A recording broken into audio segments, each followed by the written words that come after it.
आप किस चीज से सुनते हैं? बताओ, उस अंग का नाम क्या है? बोलो। कान से। कहां है कान? ये कान नहीं, इससे नहीं सुनते आप, मालूम है कि नहीं? मेरा क्लोजअप दिखाओ जरा। आप इससे नहीं सुनते हैं। ये जो कान है, इससे सुनते हो आप? नहीं, इसके अंदर एयर ड्रम, इसके अंदर कान का एक पर्दा है, उससे सुनते हो आप। इससे थोड़ी सुनते हो। ये तो एक मांस का टुकड़ा है। पहलवान देखे कभी ओलंपिक वाले? उनके यहां देखा क्या हुआ होता है? वो बज बज के उनके कान फट फट के मोटे हुए होते यहां से। अगर ये सुनते हैं तो जब वो मोटे हो जाते हैं फिर वो कहां से सुनते हैं? वो तो अंदर से सुनते हैं भाई, इधर से। कान के अंदर जो होल है, यहां एक, वहां अंदर आवाज जाती है, कान का पर्दा उसे रिसीव करके सिग्नल भेजता है, दिमाग में जाते हैं तो आवाज आती है। ये थोड़ी सुनता है। फिर ये बनाया क्यों है? बात तो ये है, प्रभु ने कोई चीज फालतू में तो बनाई नहीं है। अगर मैं इसे हटा दूं, आप कई लोगों का देखोगे एक्सीडेंट में कान उखड़ जाता है, उनके कान होता ही नहीं है, फिर भी वो सुनते हैं। लेकिन परमेश्वर ने बनाया क्यों है फिर ये कान?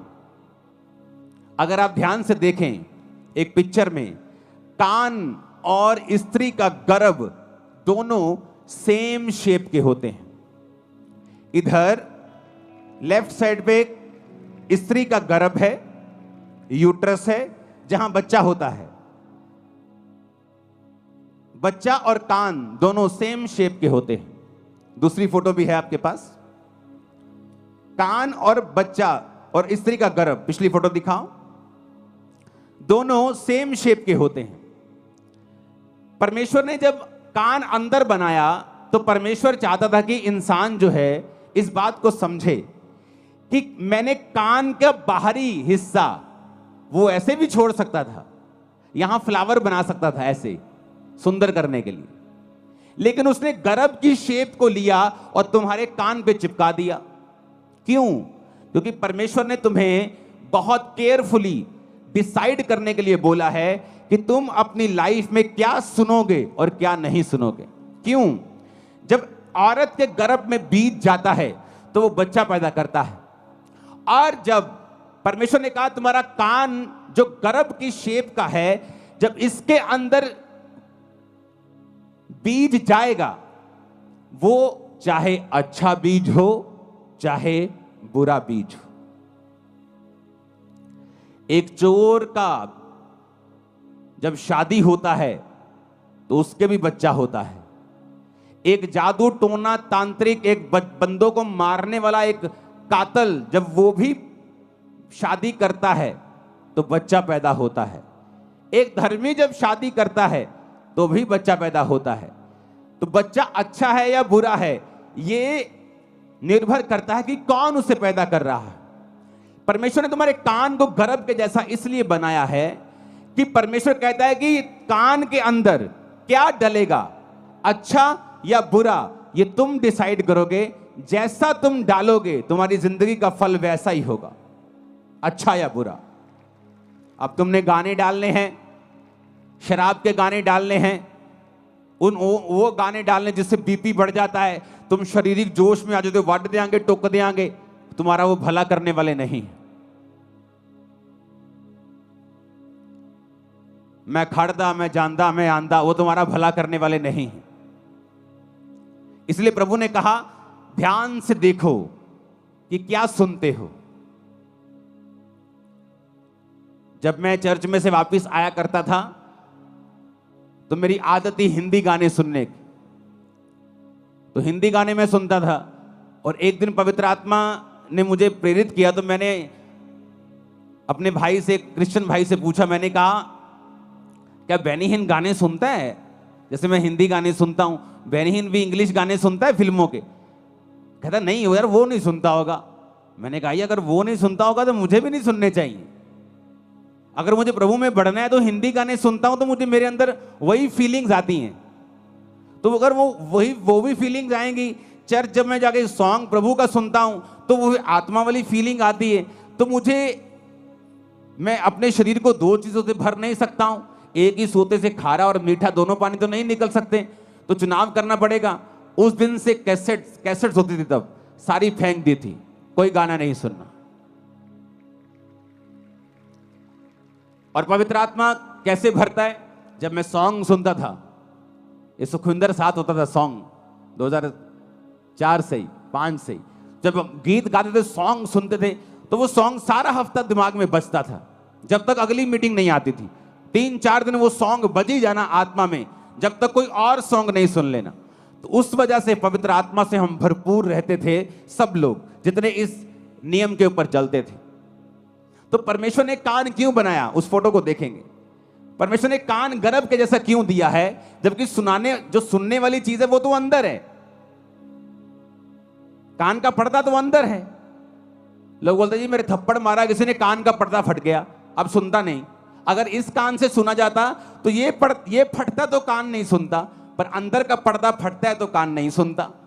क्योंकि ये परमेश्वर ने गर्भ के जैसा बनाया है, ताकि जो कुछ तुम अंदर लोगे, गाने, गालियां, सांसारिक चीजें, किस दोस्त के साथ आप बैठ रहे हो, ऐसा दोस्त जो आपके साथ जब बैठता है, जब आप उठते हैं तो आपका विश्वास कम हुआ होता है, वो आपके अंदर नेगेटिव चीजें डालता है। ओ ठीक है चर्च, ओ कदी कदी चल जाया कर, उन लोगों ने भी बना के रखनी है, ओ ले किहड़ी चर्च है जी सारे लोगों को वखरा ही कर देती है, और आप थोड़ी इदा।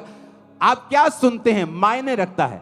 आप अगर नेगेटिव सुनेंगे और उस नेगेटिव को कैंसिल नहीं करेंगे, आपने मान लिया कुछ नेगेटिव सुना और आपको मालूम नहीं है कि उसे कैंसिल करना है, उसे रिजेक्ट करना है, ऐसे लोगों के पास नेक्स्ट टाइम मत बैठें जहां बैठने पर आपका विश्वास कमजोर होता है। अगर वो रिश्तेदार है, त्याग दें कुछ सालों के लिए, उसे कुछ महीनों के लिए त्याग दें।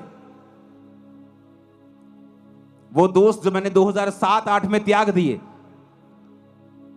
15-16 साल बाद मुझे मिलते हैं आज, लेकिन आज मेरी बातों का असर उन पे होता है, उनकी बातों का असर मेरे पे नहीं होता।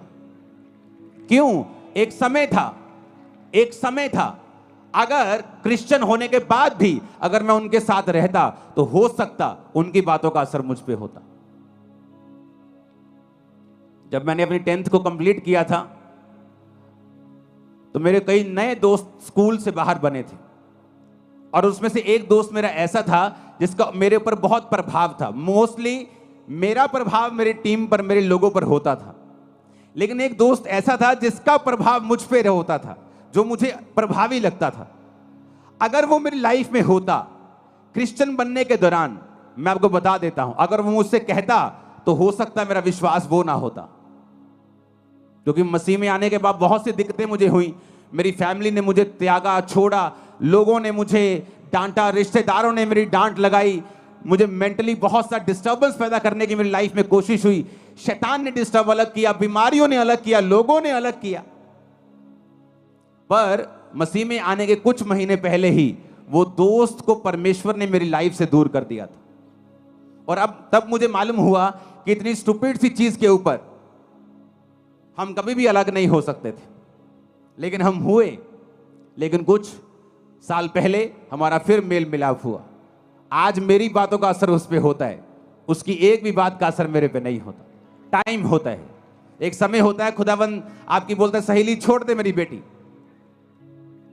अपने दोस्त को मेरे बेटे छोड़ दे, अपने इस रिश्तेदार को छोड़ दे, कुछ साल के लिए अलग हो जा, अपनी लाइफ बना, अपना कैरियर बना। अरे यूपीएससी एग्जाम में भी, संसारिक सफलता लेने के लिए भी बच्चे जो हैं कुछ देर के लिए अलग हो जाते हैं। माता पिता अपने शहर को छोड़ के बच्चों के साथ दिल्ली चले जाते हैं एग्जाम की तैयारी करने के लिए। एक संसारिक आदमी को मालूम है संसारिक दृष्टि में कामयाब होने के लिए हमें त्याग करना पड़ेगा, और आत्मिक लोग इतने मूर्ख और इतने अंधे और इतने बहरे और गूंगे हैं कि वो त्याग करने के लिए बिल्कुल तैयार नहीं। उन्हें लगता है कोई त्याग करने की जरूरत नहीं, घर में बार बनाओ कोई प्रॉब्लम नहीं, घर में शराब पियो कोई प्रॉब्लम नहीं, कैसी भी संगति करो कोई प्रॉब्लम नहीं, कहीं भी जाओ कोई प्रॉब्लम नहीं, चर्च भी जाओ, उधर भी जाओ, जब उनका प्रोग्राम आता है, उस धर्म का आता है, उधर भी जाओ, सब जगह जाओ। इसीलिए तो आप यहां बैठे हो जहां आपको नहीं होना चाहिए। कि 10 साल से नाम ठेकेदार है, लेकिन ठेका कोई नहीं है आपको। आप वहां बैठे हो जहां आपको नहीं होना चाहिए। आपको फलवंत होना चाहिए था, बढ़ना चाहिए था। बड़े क्यों नहीं? क्योंकि क्रिश्चियन व्यक्ति के बारे में बाइबल कहती है कि नमक का स्वाद अगर बिगड़ गया तो वो किसी काम का नहीं। दूसरा बंदा पापी हो सकता है शारीरिक रीति से कामयाब हो जाए, लेकिन क्रिश्चियन अगर खुदा से दूर होगा तो धक्के खाएगा और पैरों के नीचे आएगा, वचन कहता है। क्योंकि तुम सच्चाई को जानते हो, तुम्हारा न्याय अलग रीति से होता है। दूसरा गाने सुन के कामयाब हो सकता है, संसारिक दृष्टि से, आत्मिक दृष्टि से वो भी एक नाकामयाब व्यक्ति है, लेकिन तुम शारीरिक और मानसिक और आत्मिक सब दृष्टि में नाकामयाब हो सकते हो, क्योंकि तुम्हारा न्याय अलग रीति से होता है। तुम प्रभु के लोग हो, तुम वचन जानते हो, सच्चाई जानते हो, तुम जानते हो तुम उजाले में हो, तुमने उजाले का स्वाद चखा है, तुम परमेश्वर को जानते हो। हालेलुया। जब सुबह अपने कानों में कंघी, जब अपने बालों में कंघी करने के लिए उठोगे तो अपने कानों पे ध्यान देना और सोचना कि आज मुझे क्या सुनना है, इस गर्भ के अंदर मुझे क्या लेके जाना है, अच्छा बीज या बुरा बीज। अच्छा बीज लेके जाऊंगा तो अच्छा फल लाएगा, बुरा बीज दूंगा तो बुरा फल आएगा। जमीन नहीं देखती, अब आम बो दोगे भी आम उगा देगी, आप डोडे बो दोगे डोडे उगा देगी, आप कांटे बो दोगे, कैक्टस बो दोगे, कैक्टस उगा देगी। जमीन नहीं देखती, जमीन बोलती मुझे बीज दे, मैं तुझे उगा दूंगी। कान भी, जीवन भी देखता नहीं क्या अच्छा है या बुरा है, वो तुम्हारा डिसीजन है, वो पावर तुम्हारे पास है, अंगों के पास नहीं है। जमीन के पास उगाने की पावर है, तुम्हारे अंदर उगाने की पावर है, लेकिन उगाना क्या है ये तुम्हारे ऊपर निर्भर करता है।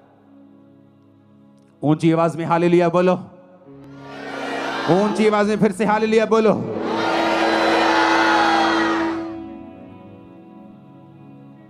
इसलिए बाइबल कहती है अवसर को बहुमूल्य समझो और देखो तुम्हारे अंदर क्या जाना चाहिए, अच्छा या बुरा। अपने हाथों को उठाओ, अपने कानों पे हाथ रखो, बोलो आज से, दोनों कानों पे हाथ रखो, मैं वही सुनूंगा जो मेरे लिए सही होगा, जो चुगली वाला नहीं होगा, अविश्वास वाला नहीं होगा, व्यभिचार वाला नहीं होगा। मैं वही सुनूंगा जो प्रभु की ओर से होगा, बाकी को रिजेक्ट कर दूंगा और दोबारा कभी नहीं सुनूंगा। यीशु के नाम में आपके कान अभिषिक्त हो, यीशु की ग्रेस इन पे आए, वही सुने जो खुदावंद की ओर से हो। यीशु मसीह के नाम में आमीन। ऊंचाई बरकत तुम्हारी है चर्च।